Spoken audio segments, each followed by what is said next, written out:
muito prazer. O general e professor Alfredo Moacir de Mendonça Uchoa, general Uchoa, que vem ao nosso programa para falar do seu último livro, lançado recentemente. O livro chama-se Muito Além do Espaço e do Tempo e tem como subtítulo Fenômenos Inexplicáveis pela Ciência Explicados. Uma paraciência.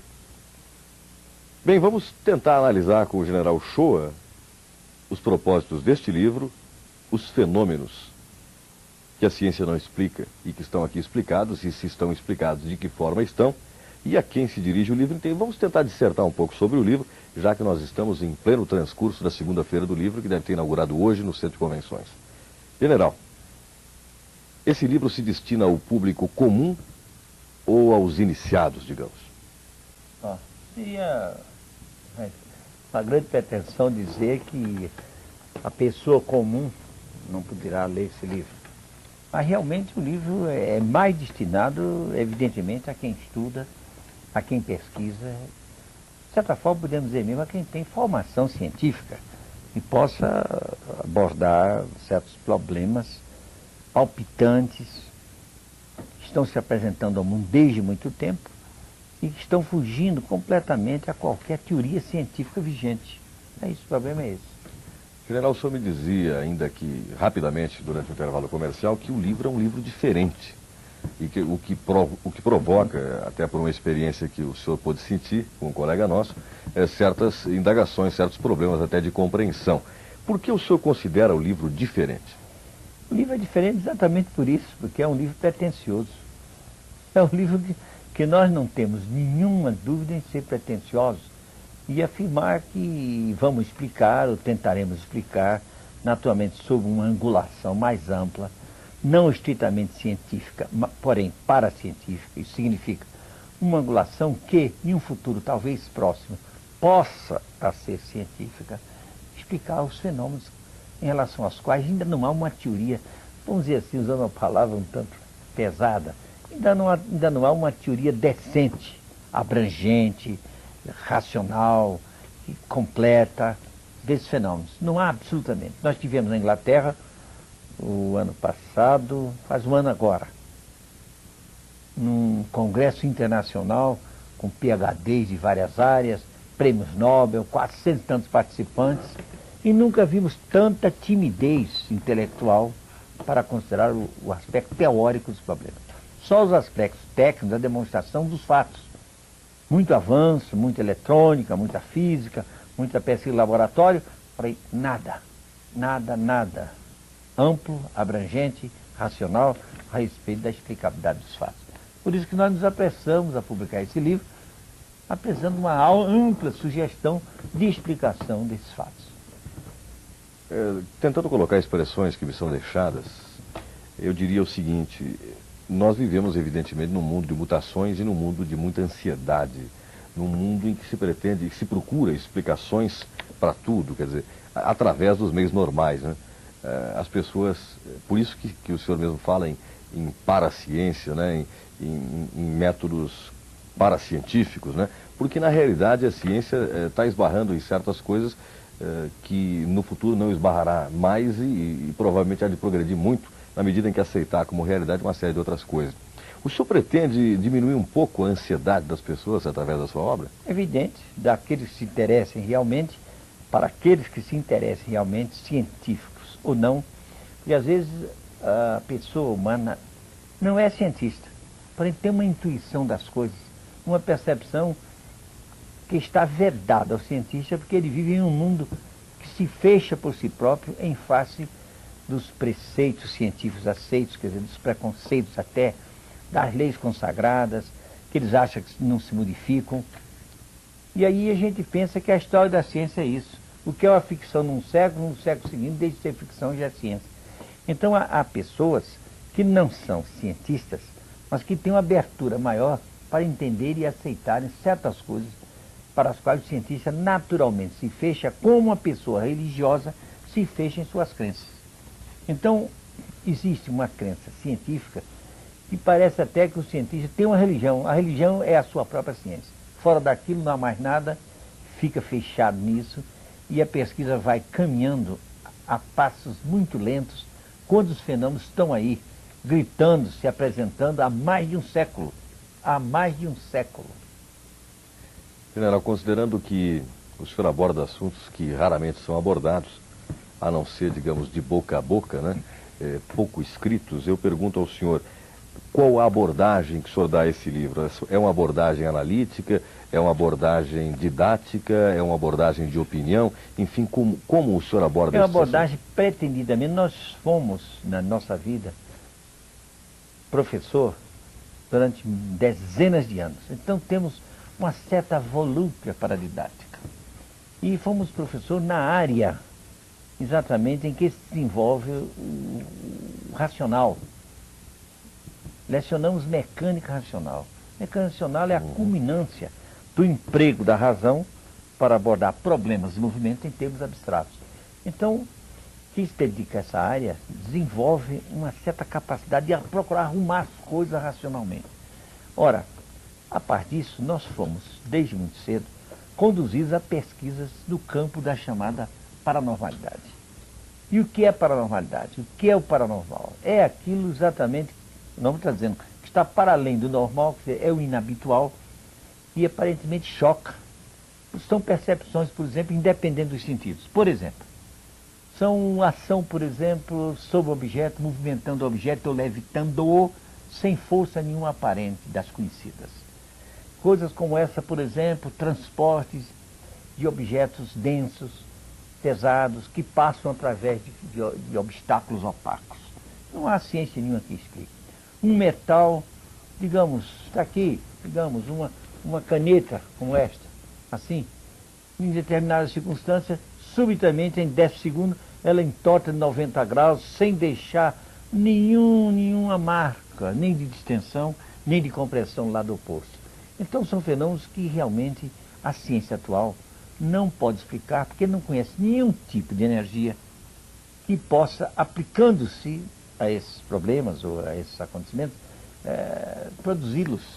Então fica a perplexidade e fica o impossível. Então o cientista, em princípio, foge do fenômeno, pretende não tomar conhecimento deles e evolui para a fraude. Não, deve ser fraude, mas venha ver, não posso.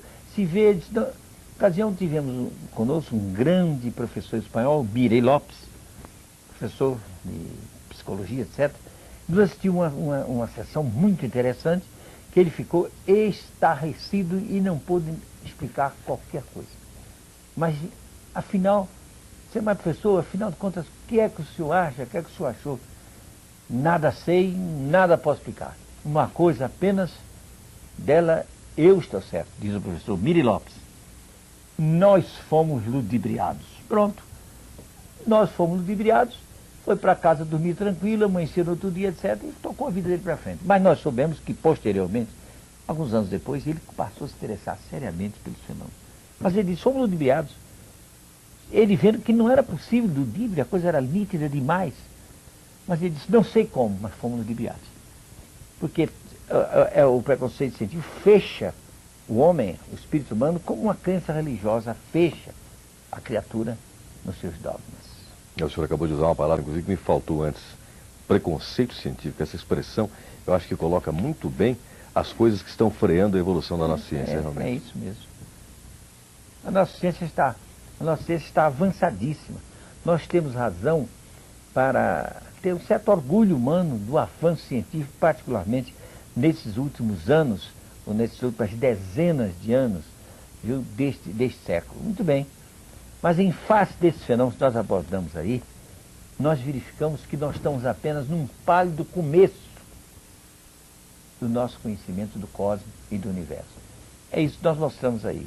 Nós tratamos nesse livro, nós tratamos esse livro de 3 níveis, vamos dizer assim, de universo.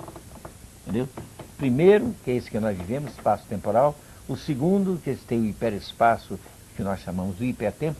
E ainda o universo superior, que é o universo integral, que abrangeria os 2 primeiros. Então o universo só, o universo integral em 2 níveis, o hiperespacial e o espacial. Depois de apresentar cientificamente, com fundamentos, experiências feitas pelo mundo todo, só por nós. Não, nós temos experiência desses campos todos, mas nós não nos baseamos, nem tínhamos condição disso, de nos basearmos apenas na nossa experiência. Pelo contrário, nós nos baseamos em experiências sérias de homens como Charles Richer, como Ilya Mikov, como Aksakov, como Zoe, enfim, um mundo de grandes cientistas que o mundo tem tido. Nessas experiências nós nos baseamos, confirmadas largamente por muitas experiências que nós temos também nessa área. Então, criamos dessa maneira uma concepção de universo superior em que há uma gama imensa de energias, além das quais, de certos níveis, a ciência não tem o menor conhecimento. Certos níveis de matéria, além de certos níveis, a ciência não tem o menor conhecimento ainda. E outra coisa mais importante, os níveis da consciência. Os níveis da consciência que ainda não são aceitos nem pelos mais profundos e mais alevantados e famosos psicólogos.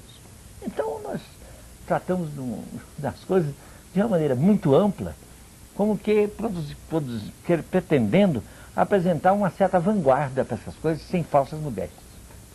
General, gostaria de lhe fazer uma pergunta e de lhe pedir uma colocação. O senhor realmente nos diz que o seu livro traz uma abordagem científica destes problemas até hoje não explicados pela ciência, abordando o universo integral, enfim, uma série de aspectos. Depois nós poderíamos até citar o sumário do livro. No entanto, a dedicatória do seu livro é para pelo menos 2 nomes que a gente tem assim como grandes mestres, grandes místicos, né? E a gente tende a separar hoje, talvez por um preconceito, e o senhor poderia explicar isso melhor do que eu, os místicos dos cientistas. Então eu gostaria de uma explicação, um livro científico dedicado a místicos. Mas a questão é que esses místicos que estão aí referidos não são apenas místicos, eles são sábios. São sábios, já perlustraram todos os caminhos dessa ciência que nós estamos. Eles já perlustraram os caminhos do conhecimento do espaço-tempo, de toda a matéria que o homem conhece agora e toda essa energia. Eles não são propriamente místicos num sentido assim superficial. Eles são místicos no verdadeiro sentido que seja a mística. Mística não é misticismo, não são crendices, não são religiosidades superficiais. A verdadeira mística é um conhecimento superior em que o ser se realiza e apreende a realidade por faculdades que vão além das faculdades mentais. A nossa ciência é puramente racional, com fluxos intuitivos aqui e acolá, mas ela é essencialmente racional. Haja vista a matemática, nós amamos a matemática, tivemos formação matemática e devemos muito à nossa formação matemática, fomos professor dessa área, porém até a matemática não penetra certas realidades. E isso nós dissemos num simpósio agora em Campinas. Campinas foi um acontecimento incrível no Brasil, primeira universidade que faz um simpósio em 3 setores, considerando 3 setores: matéria, energia e consciência, física e parapsicologia, e um setor de espiritualidade. Nós fomos a esse simpósio, dissemos isso lá, a propósito de uma exposição matemática muito importante, que a física teórica atualmente, e com centros grandes professores e pesquisadores da Universidade de Harvard, eles estão chegando à conclusão, primeiro pela própria via matemática, e depois por experiências em fatos e fenômenos do campo da física interatômica, que não há outro jeito de explicar aqueles acontecimentos, já no plano da física, se não se conceber um espaço do espírito. Então eles já aceitam que com o espaço do elétrico, que é o espaço da matéria, conviva um espaço do espírito. Pois bem, em Campinas, um professor de física teórica fez uma bela exposição, pura matemática, muita coisa, falou até em relatividade complexa, que é uma coisa interessantíssima e transcendental, pouca gente conhece. Há pouco tempo, até o Einstein nem falou muito dessa coisa. Mas agora os grandes desenvolvedores, vamos dizer assim, se pode dizer assim, os grandes ampliadores e estudantes da relatividade, já criaram a tal relatividade complexa, em torno dos números imaginários. É uma coisa fantástica. Pois bem, mesmo isso, ainda não é coisa em que possamos confiar para penetrar a intimidade da realidade universal. Porque nós sabemos que o mundo mental, onde essas coisas todas se passam, ainda é um mundo relativamente pequeno, relativamente baixo, relativamente denso, em relação à verdadeira espiritualidade, aos valores superiores do homem, aos valores intuicionais e artísticos. Fizeram, por exemplo, um Rafael com 36 anos, deixou a obra que deixou, um Miguel Ângelo naquela época, seu monstro conhecimento da forma, e assim por diante. Então, há um mundo de conhecimento, de possibilidade de conhecimento acima do universo mental. Então aí a matemática não tem condição, porque a matemática é puramente mental. Entendeu? De forma que é preciso distinguir que esses mestres que nós homenageamos aí, esses mestres não são místicos comuns, são seres que perlustraram os caminhos de todo o conhecimento desse universo, desse espaço-tempo em que nós vivemos, tanto assim que são seres que estão nos Himalaias, por exemplo, podem se deslocar para qualquer lugar que querem. Eles são seres que podem precipitar uma carta. Eles projetam uma carta e, sob uma folha de papel, a carta sai imediata e perfeita, sem caneta, sem nada para escrever. Então são seres que conhecem um mundo de coisas que o homem ainda está longe de conhecer. Então não são seres místicos que andem rezando. Não. A verdadeira mística é um conhecimento superior, independente das rezas de quaisquer igrejas do mundo. O senhor, diante da sua exposição, me faz tentar voltar ao princípio, o princípio do ser humano, né, do ser homem, do bicho homem, digamos assim. E me parece que se nós continuarmos com os mesmos caminhos que a gente tem hoje, nós nunca iremos desenvolver este aspecto da nossa, digamos, integrar a dualidade do nosso ser. Porque a gente tem, e aí o general tem melhores condições de falar, a gente tem um aspecto que provavelmente devesse ser, desde o berço, incentivado pelos pais, pelos educadores, para que isto que hoje é dito paranormal se tornasse uma normalidade na nossa vida.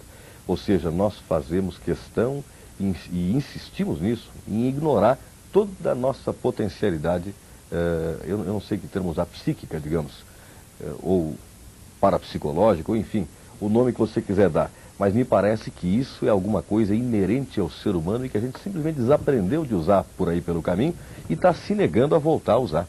E isso é ciência, não é? Sim, mas não parece bem o caso de termos aprendido e abandonado, nada disso. A nós nos parece, pode ser que seja assim, mas a nós particularmente nos parece que não é bem assim. É que nós da nossa humanidade, estamos num processo evolutivo. Num processo que vem, cujas raízes se encontram na densidade da própria matéria, do mundo físico, que depois se eleva à vida divina, se eleva do mundo físico, ambiental, mineral, ao mundo vegetal, experiencia aí, depois experiencia no reino animal, depois vem experienciar no homem, quando o homem se realiza. Então, o progresso da humanidade vem dessas raízes antiquíssimas e que se perde naturalmente na noite dos tempos, talvez de bilhões de anos. Então nós chegamos agora numa fase em que nós estamos a caminhar. Então o que acontece hoje com o ser humano, que se prepara, é que ele está ainda nessa fase, em que ele precisa conhecer o que é ainda denso do mundo em que ele está. Então, mas ele possui, tudo indica, a experiência mostra, as religiões dizem, os grandes autores dizem, e a ciência está começando a mostrar, que o homem possui uma potencialidade incrível, supostamente para ser desenvolvida com o tempo. Porque como a onda de vida da criação, vamos dizer, não falar em Deus não interessa.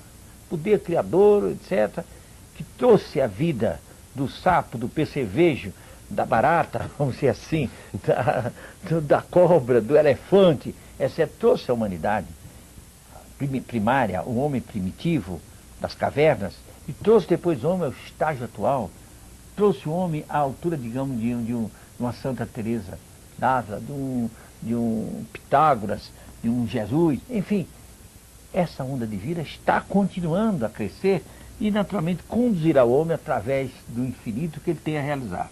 Então é preciso que compreendamos que não há uma grande pressa, porque é um processo que se vai dando à medida que os tempos vão passando. Então o homem vive não nesse tempinho que nós estamos, nós temos nesse livro um estudo sobre o tempo. Esse nosso estudo sobre o tempo está nesse livro, permite, por exemplo, explicar a profecia. Daí o nosso livro ser pretensioso. Nós não conhecemos cientista nenhum que se meta a explicar a profecia, e nós aí procuramos explicar a profecia, a pré-cognição.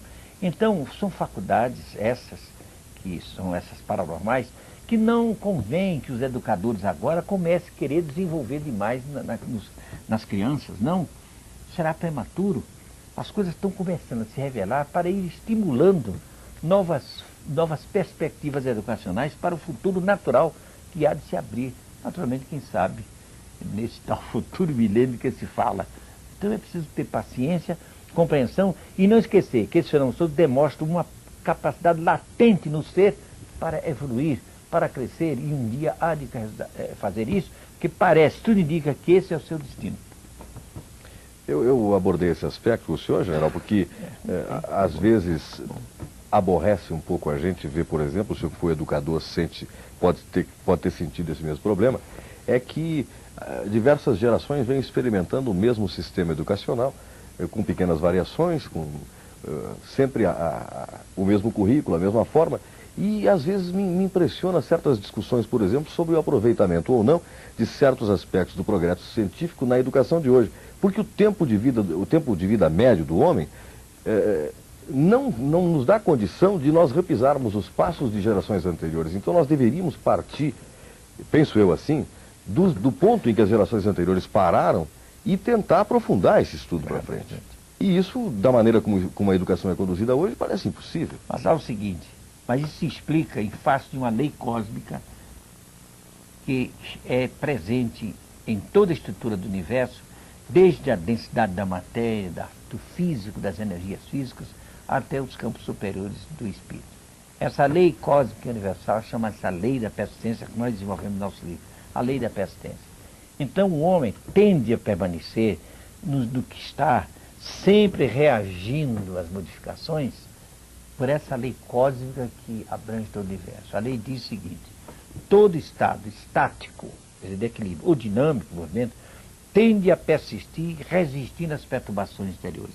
Então você vê a matéria, a lei da inércia na matéria. Se eu estou num ônibus, com aquela dinâmica da velocidade de ônibus, se eu me atiro fora, borracho, lá fora me arrebento. Eu tendo a manter no meu corpo aquela dinâmica, aquele movimento em que eu estava. Então tende a permanecer. Uma mesa está parada, essa cadeira, qualquer coisa aqui, não sai do lugar se aquele estado não for perturbado por uma força estranha. Isso é a lei da inércia. Pois bem, essa lei é vigente em outros campos. Por exemplo, no campo das convicções religiosas. Eu tenho convicções tais religiosas. Quem quer que queira mudar em mim essa minha convicção, eu vou logo reagindo. Então eu tendo a ficar como estou. O homem cientista é a mesma coisa. Ele está convencido de umas tantas coisas, se fixa naquilo, ele tende a permanecer assim. Então a lei diz o seguinte: tende a persistir, os estados estáticos dinâmicos tendem a permanecer, a persistir, resistindo às perturbações exteriores. Então resiste a qualquer modificação. Mas há também, concomitantemente, aí é que vem a grande esperança dos progressistas. Há uma outra lei. É a lei da evolução, do movimento, da dinâmica, da transformação. Então, quando os estados permanecem, eles vão criando em si condições da sua própria transformação. É uma lei da evolução. Concomitante com essa lei, acontecem uns progressos na civilização, na ciência da parte. De forma que é preciso compreender e até explicar e justificar os religiosos apegados aos seus dogmas. Mas beleza, estão dentro da lei. Os científicos se agarram aos seus preconceitos, também estão dentro da lei, coitados. Eles não têm obrigação de estar eternamente se transformando. E digam mais o seguinte: é até muito bom que assim seja, para que as aquisições feitas persistam, produzam os seus frutos e se transformem quando a evolução empurrar essas coisas para frente. Agora, não podemos ficar eternamente num estado quando sabemos que a lei é do caminho, é da dinâmica do realizar-se. Então, quem admite o poder criador, há de admitir certamente, sem estar pensando em Deus, sem pieguinhos religiosos, que como houve uma evolução de baixinho da vida animal para o homem, para os santos, para os grandes seres humanos, essa evolução não há de parar, vai caminhando para as grandes realizações, talvez das potestades divinas anunciadas pelas próprias religiões. Então, é de se esperar que nós estejamos numa fase científica em que certas coisas estão acontecendo, estimulando, procurando estimular o homem para sair daquele estado de conformação científica, conformação religiosa, conformação filosófica. Tudo isso que permite a resistência à modificação, tudo isso acaba se transformando em uma aventura superior, levando ao mais alto. ao mais alto, ao mais alto. General, essa inércia que o senhor se refere não seria, de certa maneira, uma forma de autopreservação, digamos assim? Certo, mas a lei é sábia. Olha, a Igreja Católica, com todo o seu conservadorismo, ela é um exemplo perfeito, extraordinário da lei da presciência. O que a Igreja tem feito de bem para a conservação da nossa estrutura, da nossa evolução social, etc. Mas, evidentemente, a Igreja tem que se transformar. Ela mesmo se transformou. Ela nunca aceitou o movimento da Terra e todo o Sol. No entanto, quase que condena Galileu. Entretanto, acabou não condenando. E hoje Galileu está nos pináculos da glória. E assim por diante, a própria Igreja vai se transformando. Agora, como ela tem uma missão essencialmente conservadora, ela ainda é conservadora. E os estudos mesmo nesse campo, que alguns católicos, escritores notáveis, de muito valor, inclusive nós citamos aqui, por exemplo, o René Sud, por exemplo, um grande parapsicólogo francês, etc. E os estudos que eles fazem são sempre tocados desse conservadorismo, desse tipo de má vontade, para aceitar hipóteses novas. Mas vão indo. Alguns têm que sentir isso. Tem que sentir que, apesar disso, eles vão caminhando. De forma que a Igreja tem prestado grande serviço à humanidade, apesar de ser ultraconservadora e querer persistir seus dogmas. Por que é que os dogmas da Igreja persistem desde quase milênio? Não digo milênio, mas desde centenas de anos permanecem certos dogmas, criados por necessidades, digamos, históricas. Vão permanecendo, até que a coisa vai dando a transformar-se. A Igreja, por exemplo, vai sofrer um grande impacto quando se provar cientificamente, estamos nesse caminho, inclusive na Rússia, nos países materialistas. Isso não tem nada a ver com espiritualismo e materialismo. Mas quando se provar objetivamente que o ser reencarna, que o ser humano pré-existe à morte e permanece depois da morte, a Igreja há que modificar o seu dogma de uma vida única. Mas vai ser uma luta grande. Ela resiste a isso, porque é um dogma. Então ela resiste. Então há parapsicólogos católicos pelo mundo só tentando diminuir a importância da experiência parapsicológica quando ela é uma experiência feita em nível alto, em nível científico, autenticamente científico. É preciso diminuir, delongar a resistência, etc. Mas quando se ficar absolutamente provado, talvez a Rússia, com todo o materialismo, seja o país em que vai demonstrar isso, em primeiro lugar. Como lançou o primeiro Sputnik, pode lançar um Sputnik espiritual de uma hora para outra aí, que vai embaraçar todo o dogmatismo religioso que se prende a uma vida única do homem. De forma que isso é uma, vamos dizer assim, é uma grande confusão organizada e planejada pelo Poder Supremo para que o homem e a humanidade um dia se realize nas supremas hierarquias do espírito. É extraordinário ver o senhor que tem uma formação física, uma formação matemática grande, foi professor de mecânica racional, é uma parte da física até fascinante. Só que, aparentemente, são coisas que... Aparentemente contraditórias. Aparentemente contraditórias. Né? E a pergunta que eu queria lhe fazer é exatamente isso. O senhor fala em dogmas na igreja e a gente lembra, né, de que quase tudo na matemática e na física tem sempre uma hipótese, uma tese, uma demonstração. E onde é que a gente está falhando nessa história? A gente está formulando erradamente as hipóteses, está se negando a mudar as hipóteses são como dogmas, ou como é que funciona isso? As hipóteses são como dogmas, as hipóteses são hipóteses. Uhum. Agora, quando as hipóteses se confirmam, criam-se leis, porque o que é ciência? É pesquisar a relação dos fenômenos no espaço, a sua inter-relação, as interações, etc., no espaço ou na sucessão do tempo. Então fazem-se hipóteses a respeito do relacionamento, às vezes, de dependência, quer no espaço, quer no tempo. E feitas hipóteses, estabelece-se leis, se a ciência está cheia de leis. Muito bem. Mas acontece que aparecem fenômenos que não se enquadram nas hipóteses feitas. Então é preciso que se reformulem as hipóteses, que se façam novas hipóteses. Por exemplo, o problema da passagem de objetos densos através de obstáculos densos. Nós temos certeza absoluta disso, nós escrevemos livros já sobre isso. Quer dizer, num ambiente rigorosamente fechado, pode passar um buquê de 100 rosas, 200 cravos, etc. Isso não tem dúvida nenhuma, isso é coisa super provada há mais de 100 anos, inclusive na nossa casa, em nosso ambiente de pesquisa, etc. Não há ciência nenhuma Não há hipótese nenhuma sobre a energia e sobre a matéria atual, nenhuma hipótese, nenhuma, que possa explicar isso. Então é preciso criar uma nova hipótese. Então essa nova hipótese sobre isso, parece que nós estamos criando isso? Não. Nós estamos desenvolvendo, prestigiando e mostrando a evidência de uma hipótese já feita, sabe quando? Em 1875.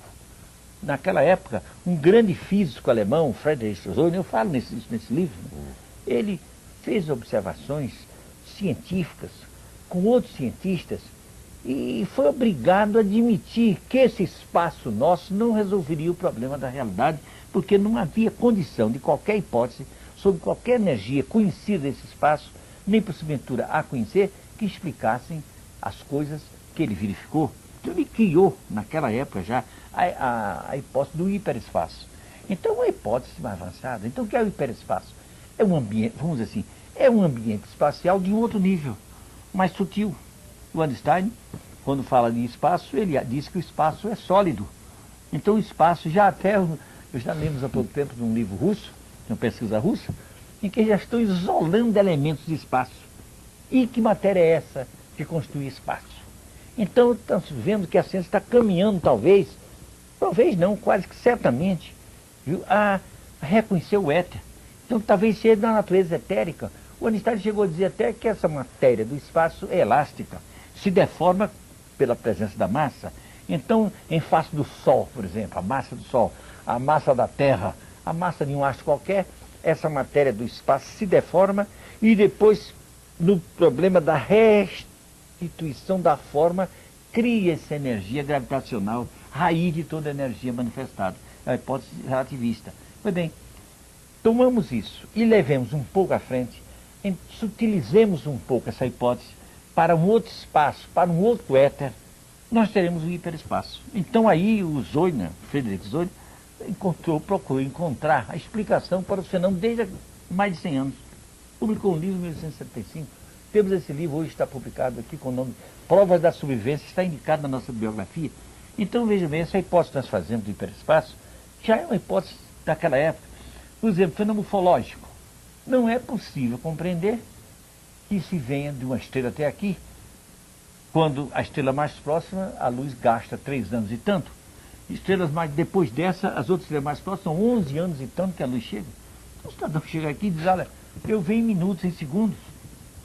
No espaço não é possível, por causa da velocidade da luz. Mas a questão é que a luz tem essa velocidade de 300 mil quilômetros nesse espaço. Mas eles dizem, então isso confirma a hipótese dos olhos. É que nós viajamos, nós vivemos em um outro espaço, que é o hiperespaço. Então no hiperespaço nós podemos andar a velocidade de anos-luz por segundo. Então, 3 anos-luz para chegar aqui em um segundo, ou 2. Então, não dizemos que a ciência deve aceitar isso. A ciência deve verificar, considerar essa coisa como uma hipótese.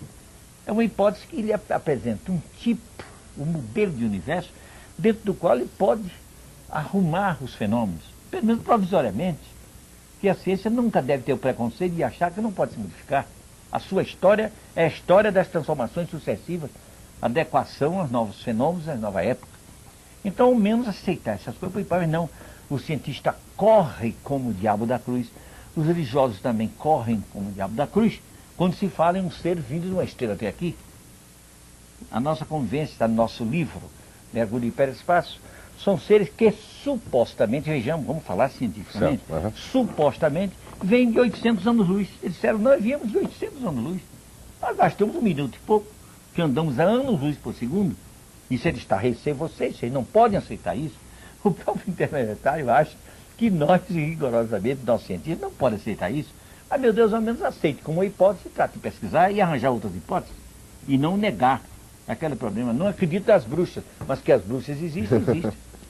General, nós vamos, ao longo do tempo, ter que modificar os nossos postulados científicos básicos ou criar uma ciência que, em paralelo a que já existe, venha a satisfazer esta necessidade? Não, acredito que o mundo é um mundo só. Que o que há de positivo em nossa pesquisa tem coisas analógicas nos outros níveis superiores da realidade. De forma que, sendo, segundo a nossa concepção atual, a nossa hipótese, o mundo em que nós vivemos uma apresentação no limite mais baixo, mais denso, de uma realidade superior, evidentemente, essa realidade mais baixa faz parte da realidade superior. Apenas a questão de nível de consideração do problema e da energia. De forma que nós não supomos que haja uma degringolada completa da nossa ciência. Pelo contrário, nossa ciência é muito digna e temos progredido muito nos campos da eletrônica, no campo das radiações, no campo da física. Veja bem, já agora apontamos que sábios de Harvard estão começando a sentir que se não admitir um espaço do espírito convivendo com o espaço do elétrico, com o espaço da matéria, não pode explicar nenhum fenômeno físico. Então a realidade é uma só. Agora o que acontece é o seguinte, sem fazermos profissão de fé, de esoterismo quaisquer, porque nós não pertencemos, nós somos Rosa Cruz, nós não frequentamos, nossa tônica é teosófica, que a teosofia, a nosso ver, é a maior mensagem de conhecimento filosófico, científico e espiritual jamais oferecida ao ser humano. Por quê? Porque decorre da presença e da vibração e das decisões de seres como esses que nós homenageamos nesse livro. Então, essa mensagem teosófica nos abre o caminho assim, prestigia incrível e precisamente toda a ciência revelada até agora e apresenta perspectivas de subidas infinitas. Subidas infinitas. General, uma pergunta que é quase uma curiosidade pessoal. Espaço e tempo são realidades ou ficções? São condições psicológicas. E são mais de que isso. Para responder a isso, olha, isso é uma coisa que permite muitas considerações e desenvolvimento. Isso dava até fazer uma palestra, uma conferência, etc. Mas, há qualquer coisa que eu deva dizer aqui, mas é absolutamente chocante, porque se passa exatamente como um sábio russo, profundamente materialista, e é um homem altamente credenciado na conjuntura científica mundial. Ele é astrofísico e do Observatório de Pulkovo, nas imediações de Leningrado. Pois bem, ele está fazendo experiência de laboratório, demonstrando o seguinte, demonstrando que o tempo é a energia básica do universo. Então, segundo esse russo, a resposta seria essa: não, o tempo é energia. Ele diz que é a energia básica, até a energia essencial da alma das estrelas, irradiando e tal, pelo mundo todo. O Sol, por exemplo, transformando hidrogênio em hélio, etc., e irradiando essa energia pelo universo, aqui no sistema planetário, o caso do Sol. Não, a razão disso, diz o sábio russo, é o tempo. O tempo está atrás de tudo isso. E ele procura fazer experiência de laboratório, imagine, faz experiência de laboratório demonstrando que o tempo é a causa, por exemplo, dos fenômenos parapsicológicos. Ele prova, por exemplo, que o fenômeno parapsicológico, o tempo de um fenômeno parapsicológico, digamos, um emitente de uma radiação, de uma clarividência, por exemplo, junto do fulano, o tempo se dilui. E no fenômeno lá ele se adensa, de forma que existe uma combinação, uma reação de tempo, que é no fenômeno, que é no seu efeito, que é na causa, que é no seu efeito. De forma que o tempo esse russo é a energia base do universo. E nós fazendo uma investigação teórica à luz da teosofia, fomos pouco a pouco, chegando a nos dar conta de que talvez, muito provavelmente, esse sábio russo está certo. Isso quanto ao tempo. O espaço. O espaço são os vários níveis da manifestação universal.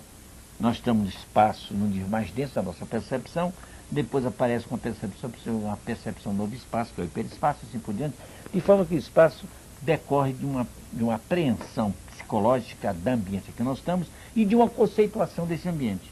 Ora espaço, ora espaço hiperfísico, é o hiperespaço, ora os espaços astrais ou planastrais, ora os espaços mentais e ora os espaços supramentais, onde a realidade divina é mais fina, mais perfeita e absolutamente crística ou divinizada.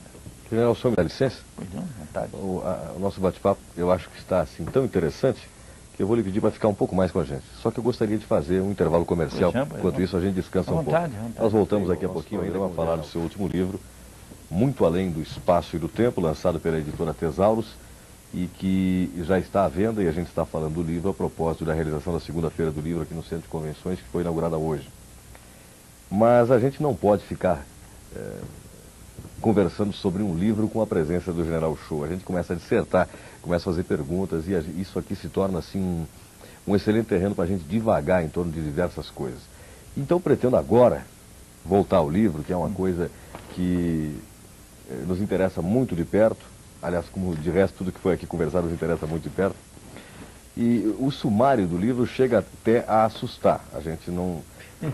realmente, General, o senhor há de convir que se a gente vê um sumário do livro que começa com o universo espaço-temporal, abordando o universo integral, o universo hiperespacial, hipertemporal, o universo integral, a duração, as várias dimensões do tempo no mundo integral, etc. Ele vai indo, abordando metapsíquica subjetiva e vai terminar abordando cura transcendental, síntese da teoria geral sobre a fenomenologia parapsicológica metapsíquica. A gente de repente se assusta, porque aqui no meio, inclusive para aqueles que gostam de detalhe, eu diria que há um capítulo em que, através da análise da metapsíquica objetiva, o General Uchoa aborda inclusive os fenômenos conhecidos por todo o povo, que são os fenômenos Uri Geller e Thomas Green Morton. Então eu gostaria de dedicar esses minutos finais da nossa entrevista ao seu livro, General. O senhor tem toda a liberdade de comentar aqui o que o senhor desejar, inclusive esta abordagem, talvez que é uma abordagem muito popular em torno de Uri Geller e Thomas Green Morton, que a gente teve a oportunidade de assistir e, de certa maneira, se decepcionar um pouco aqui em Brasília. Bem, eu fico sem saber, porque é tanta matéria, tanta coisa, não sei como, sabemos como abordar o problema. Nós preferiríamos que você especificasse, quer que você diga alguma coisa, por exemplo, quer alguma coisa sobre os fenômenos do Thomas, os fenômenos do Uri Geller, os fenômenos psíquicos. Exato, eu gostaria que o senhor explicasse, dentro do seu ponto de vista, evidentemente, uma coisa que a gente conheceu, que são os fenômenos de Uri Geller e Thomas Green Morton, evidentemente dentro do seu ponto de vista, porque há uma quantidade imensa de correntes tentando explicar o que acontece com eles e provavelmente ninguém explicando realmente. Começamos observando o seguinte, que nós não conhecemos correntes, nós não conhecemos, estamos agora ouvindo você falar, que tenta explicar. Agora, que verifique os fatos, nem hipóteses. Não? Nós não conhecemos hipóteses. Conhecemos as pessoas, os meus cientistas, ficarem estarrecidos com os fenômenos. Por exemplo, o caso do Thomas, do Uri Geller. O André Pilharisch levou aos Estados Unidos, e um dos primeiros contatos que ele teve lá, o Uri Geller foi com aquele von Braun, aquele grande astrofísico alemão, judeu alemão, que depois foi trabalhar nos Estados Unidos. O primeiro fenômeno que ele produziu com a presença do von Braun foi pedir a ele um anel de ouro, que o von Braun usava, um belíssimo anel no dedo do ouro. O Uri Geller pediu. Observou, etc. Quando devolveu, não cabia mais. Não cabia mais no dedo do von Braun. Ele não pôde mais colocar. Nós não sabemos se depois o Uri Geller procedeu ao contrário, né? Arrumou. Aqui no Brasil, conhecemos do Thomas, nós não assistimos esse fenômeno. Mas assistimos coisas até talvez mais incríveis. Nós assistimos do Thomas coisas talvez mais incríveis de tudo isso. E mais incrível do que esse que nós vamos relatar, a propósito também de mental controlado. Ele, uma criatura foi visitá-lo lá em Três Corações, quando ele estava lá, agora está em Pouso Alegre. Mas não sabemos se foi em Três Corações ou Pouso Alegre. Uma pessoa de muitas relações dele. Estava com um medalhão enorme, uma beleza, um adereço feminino. O Thomas olhou assim, fulana, você não está achando esse medalhão grande demais, não? Passou os dedos, fez uma curva assim em cima dos dedos e foi apertando, o medalhão foi diminuindo. Ficou pequena, a senhora ficou indignada, mas o medalhão perdeu o tamanho. Quer dizer, ninguém sabe. Na nossa mão, está no livro isso, está no livro aí com clichês. 20 cruzeiros que nós pegamos numa extremidade e ele pegou noutra extremidade, eu posso mostrar aqui, extremidade. Ele disse, general, nós vamos transmutar isso. Está aqui, você pode mostrar. Pode mostrar. Está aqui. De um lado, vê aqui, cruzeiro, e aqui a medalha que se transformou. O outro lado do cruzeiro, outro lugar se transformou. O Thomas nos fez tomar 20 cruzeiros em nossas mãos, segurar por um bode dele no outro, disse, vamos transmutar. E fomos em 5 segundos, 10 segundos, O livro, aliás, está publicando isso, não sei se na televisão pode ser perfeitamente visto, mas pode.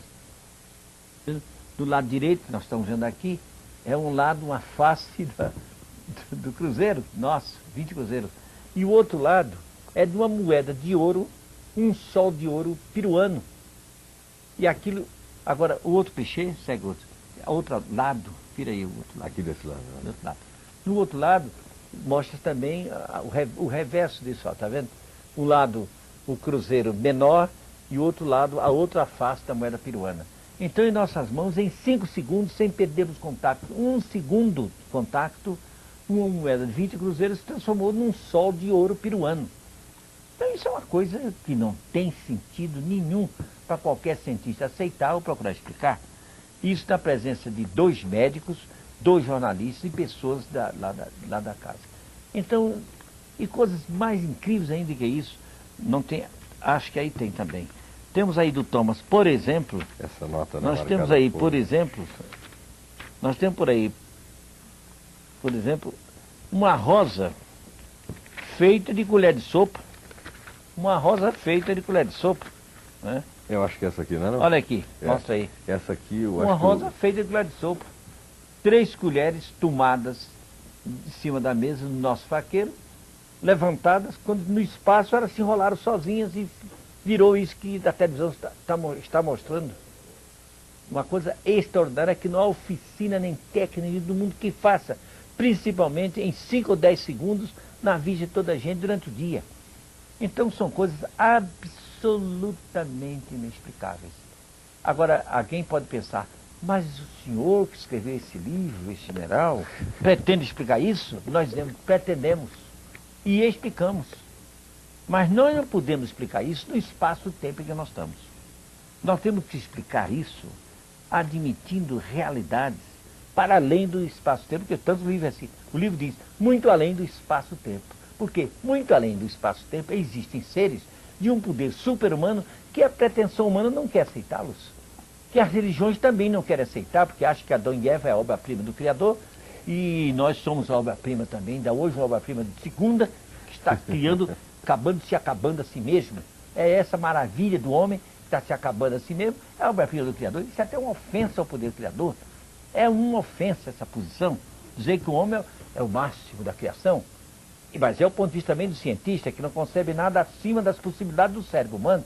De fato, o cérebro humano é uma maravilha, mas a biologia que está intercorrente ali não há de ser eternamente limitada àquilo, porque a vida se estende muito, muito acima. Então, nós vamos ver no nosso universo integral seres que dominam as energias do plano mental. E nós aprendemos que o plano mental se corresponde com os planos inferiores, chega até o plano físico, pela lei que se sabe, chama-se lei de correspondência, em que os planos se interligam, parece que por uma energética interior que aproxima todos os planos da vida. Então, o ser, por exemplo, que quer fazer um fenômeno desse, ele imaginou, polarizou a forma dessa rosa de colher de sopa, criou a forma mental, e aquela ação da mente filtrou-se através do astral e do hiperfísico, chegou ao físico e impôs essa forma. Mas para isso é preciso exercer um poder absolutamente super-humano, que a ciência não aceita, nem as religiões patrocinam. Mas nós sabemos que isso é um fato, porque não nos limitamos nossas convicções a um fenômeno isolado. Nós temos um mundo deles, inclusive um mundo pessoal desses fenômenos. Então é preciso ter coragem para dizer as coisas e abrir os horizontes do espírito humano para realidades superiores. Então, assim se explica como se forma uma coisa dessa instantaneamente, absolutamente inexplicável. O instantaneamente é relativo, sabe por quê? Porque esse tempinho que nós estamos, esse tempo nosso é contingente. Nós fazemos nesse livro um estudo sobre o tempo, em que nós mostramos como esse tempo desaparece em face de tempos superiores. E faz subitamente, mas na realidade para eles é uma técnica normal fazer isso. Logo que aos poucos nós vamos explicando não só isso, como outros fenômenos do livro. Não, sem querer fazer brincadeira com o senhor, na realidade nós estamos aqui discutindo inclusive noção de tempo, etc. O nosso tempo está acabando, praticamente esgotado. Acabou? Então acabou. Eu gostaria de agradecer a sua presença, general, e mais uma vez alertar aquelas pessoas que se interessam por alguma explicação maior sobre fenômenos que até hoje não viu explicados, que o general Uchoa lançou recentemente seu último livro, chamado Muito Além do Espaço-Tempo, ou Muito Além do Espaço e do Tempo. Isso aqui você lê como você quiser, que está colocado apropriadamente em amarelo, né, general? Para a pessoa tirar daqui. Exatamente. Ainda tinha uma galáxia aqui, é bonita. É verdade, não, o livro tem muita coisa que a gente não vai entender assim tão facilmente, ainda mais aqui com o programa no ar. É uma edição da Tesauros e está à venda em todas as livrarias de Brasília, né? Ainda, não sei se está em todas ainda, mas pelo menos na livraria Tesauros, ali, de frente do Cléber Vittar. Perfeito. E também, provavelmente, na Feira do Livro, né, que está sendo realizada no Centro de Convenções, agora até domingo. Muito obrigado mais uma vez, general, pelo seu comparecimento ao nosso programa. E agora já são 21h06.